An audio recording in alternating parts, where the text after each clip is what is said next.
بسم اللہ الرحمن الرحیم۔ دعوت اسلام کے لیے طائف کا سفر۔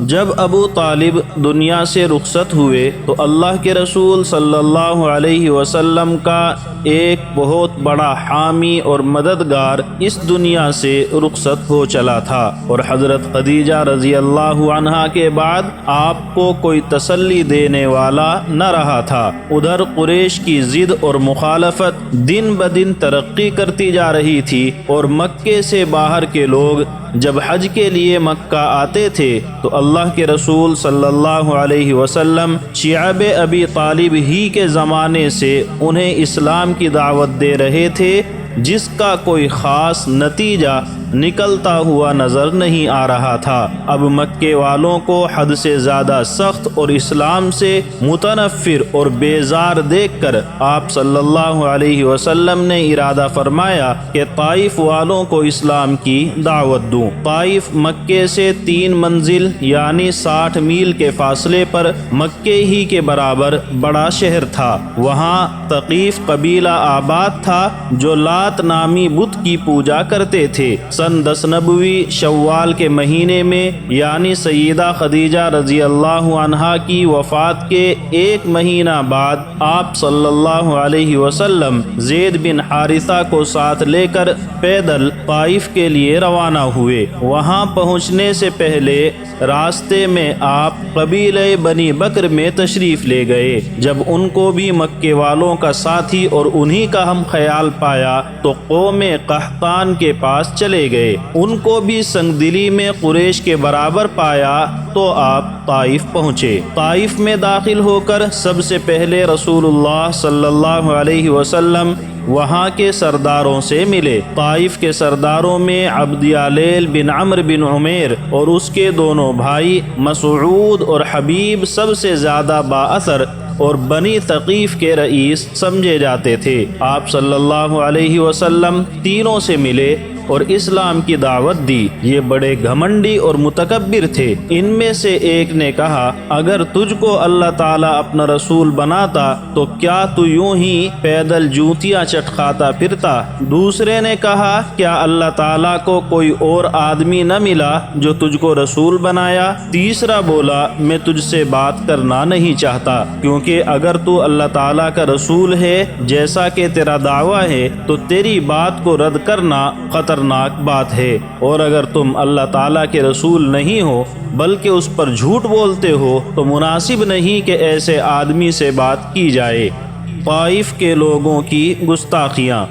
جب رسول اللہ صلی اللہ علیہ وسلم کو عبد یالیل اور اس کے بھائیوں کی طرف سے مایوسی ہوئی تو آپ نے ان سے کہا کہ اچھا، آپ لوگ اپنے ان خیالات کو اپنی ذات تک رکھیں، دوسروں تک ان باتوں کو نہ پہنچائیں، اور آپ وہاں سے اٹھ کر طائف کے دوسرے لوگوں کو اسلام کی طرف دعوت دینے میں مصروف ہو گئے۔ لیکن عبد یالیل اور اس کے بھائیوں نے اپنے غلاموں اور شہر کے لڑکوں اور اوباشوں کو حضور صلی اللہ علیہ وسلم کے پیچھے لگا دیا۔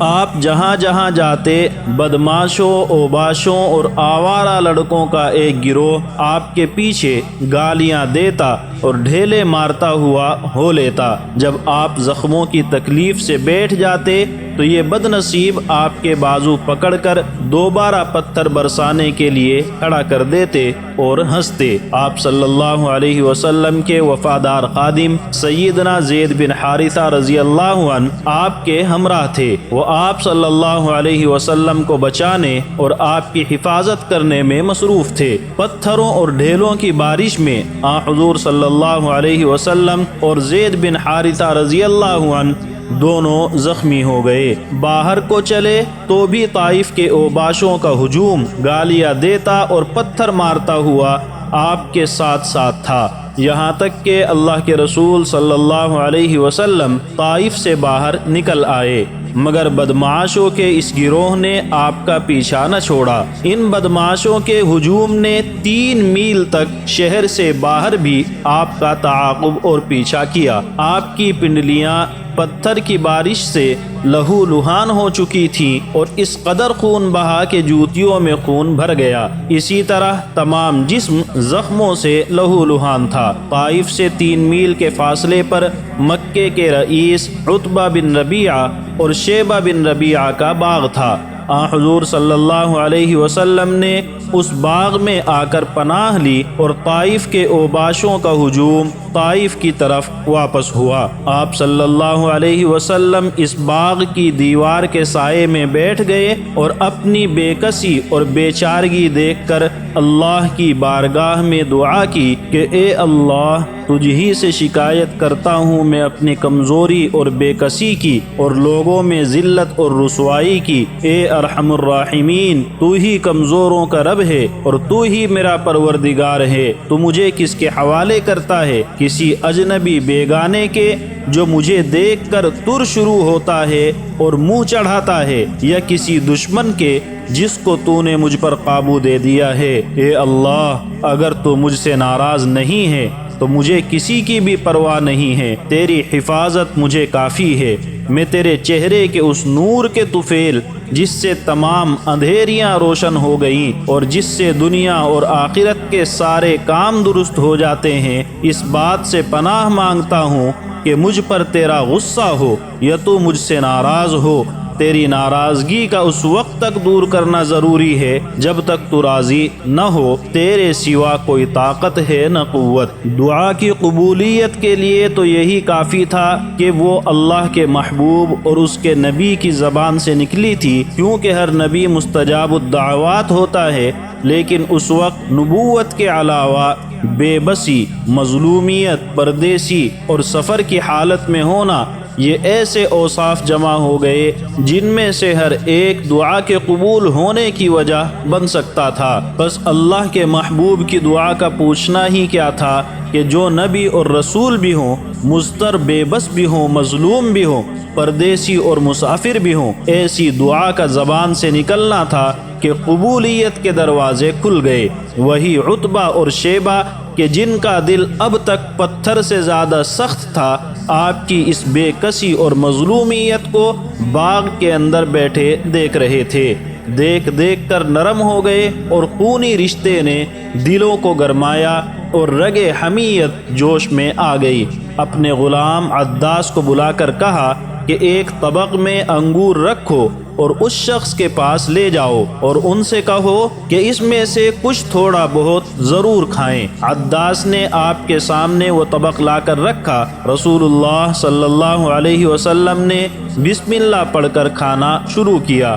عداس نے کہا، خدا کی قسم، اس شہر میں تو کوئی شخص بھی اس کلام کا کہنے والا نہیں ہے۔ اللہ کے رسول نے عداس سے فرمایا کہ تم کس شہر کے رہنے والے ہو اور تمہارا دین اور مذہب کیا ہے؟ عداس نے کہا کہ میں شہر نینوا کا باشندہ ہوں اور میرا مذہب عیسائیت ہے۔ آپ نے فرمایا، اسی نینوا کے جہاں اللہ کے نیک بندے یونس ابن متہ رہتے تھے۔ عداس نے کہا، آپ کو یونس ابن متہ کا کیا علم؟ آپ نے فرمایا، وہ میرے بھائی نبی تھے اور میں نبی ہوں۔ عداس نے آپ کی پیشانی اور ہاتھوں اور پیروں کو بوسہ دیا اور یہ کہا کہ میں گواہی دیتا ہوں کہ آپ اللہ کے رسول ہیں۔ جب عداس آپ کے پاس سے واپس آیا تو عتبہ اور شیبہ نے کہا، تو اس شخص کے ہاتھ اور پیروں کو کیوں چوم رہا تھا؟ عداس نے کہا، جو بات اس شخص نے بتائی ہے اس کو نبی کے علاوہ کوئی نہیں جانتا۔ خدا کی قسم یہ نبی ہے۔ وہ دونوں کہنے لگے کہ اس شخص کی باتوں میں نہ آ جانا، اس سے تو تیرا ہی دین بہتر ہے۔ حکیم ابن حزام رضی اللہ عنہ سے مروی ہے کہ جب عتبہ اور شیبہ قریش مکہ کے ساتھ جنگ بدر کے لیے تیار ہوئے تو عداس نے عتبہ اور شیبہ کے پیر پکڑ لیے اور کہا، اللہ کی قسم، وہ اللہ کے رسول ہیں۔ یہ لوگ جہاں قتل ہونے والے ہیں خود ہی کھینچے جا رہے ہیں۔ عداس رضی اللہ عنہ بیٹھے رو رہے تھے کہ شیبہ کا بیٹا عاص وہاں سے گزرا۔ عداس سے پوچھا، کیوں روتے ہو؟ عداس نے کہا، اپنے دونوں سرداروں کی وجہ سے رو رہا ہوں، اس وقت اللہ کے رسول کے مقابلے میں جا رہے ہیں۔ عاص بن شیبہ نے کہا، حقیقت میں وہ اللہ کے رسول ہیں؟ عداس نے کہا، ہاں، خدا کی قسم بلا شبہ تمام دنیا کی طرف اللہ کے رسول بن کر آئے ہیں۔ حضرت عائشہ رضی اللہ عنہا فرماتی ہیں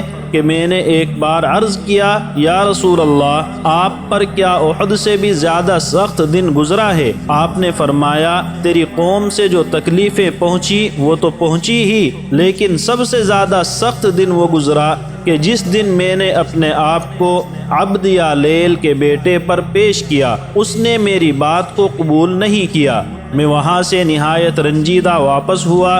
مقام قرن الثعالب میں پہنچ کر کچھ افاقہ ہوا۔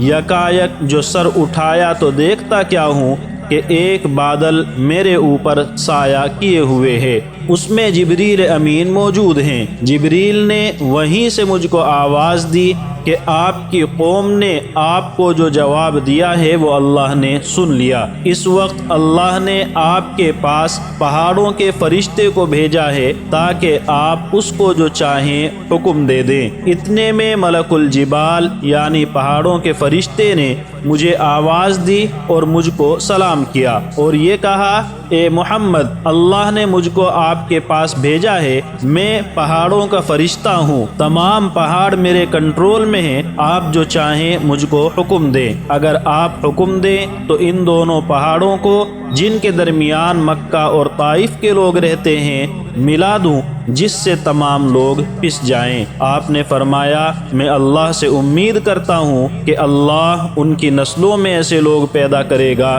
جو صرف اسی وحدہ لا شریک لہ کی عبادت کریں گے اور اس کے ساتھ کسی کو شریک نہ کریں گے۔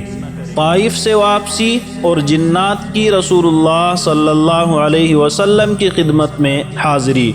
واپسی میں آپ نے چند روز وادی نخلا میں قیام کیا۔ ایک رات آپ نماز پڑھ رہے تھے کہ نصیبین کے 7 جن اس طرف سے گزرے اور کھڑے ہو کر آپ کا قرآن سنا اور چلے گئے۔ آپ کو ان کے آنے کا بالکل علم نہیں ہوا، یہاں تک کہ اللہ تعالیٰ نے قرآن کریم میں اس کے متعلق آیت نازل فرما کر آپ کو اطلاع دی۔ جب مکے کے قریب پہنچے تو زید بن حارثہ نے عرض کیا کہ مکے میں کس طرح داخل ہوں گے؟ مکے والوں نے ہی تو آپ کو نکلنے پر مجبور کیا تھا۔ آپ نے فرمایا، اے زید، اللہ تعالیٰ اس مصیبت سے رہائی کی کوئی صورت ضرور پیدا فرمائے گا اور اللہ ہی اپنے دین کا حامی اور مددگار ہے اور یقیناً وہ اپنے نبی کو سب پر غالب کرے گا۔ پھر آپ نے غار حرا پر پہنچ کر اخنس بن شریک کے پاس پیغام بھیجا کہ کیا میں آپ کی پناہ میں مکہ آ سکتا ہوں؟ اخنس نے کہا،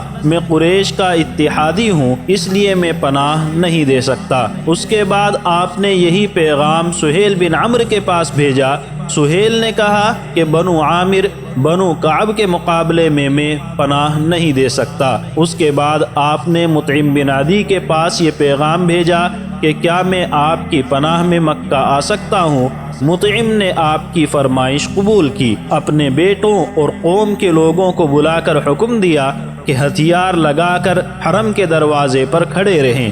میں نے محمد کو پناہ دی ہے اور خود بھی اونٹ پر سوار ہو کر حرم کے پاس آ کر کھڑا ہو گیا اور پکار کر کہا، اے قریش کے گروہ، میں نے محمد کو پناہ دی ہے، کوئی ان سے چھیڑ چھاڑ نہ کریں۔ آپ حرم میں تشریف لائے اور حجر اسود کو بوسہ دیا اور طواف کر کے 2 رکعت نماز ادا فرمائی اور گھر واپس تشریف لے گئے۔ مطعم اور اس کے بیٹے آپ کو سرکل میں لیے ہوئے تھے۔ مطعم کے اسی احسان کی بنیاد پر بدر کے دن بدر کے قیدیوں کے بارے میں آپ نے یہ ارشاد فرمایا تھا کہ اگر مطعم بن عدی زندہ ہوتے اور ان گندے قیدیوں کے بارے میں مجھ سے سفارش کرتے تو میں ان کی خاطر انہیں چھوڑ دیتا۔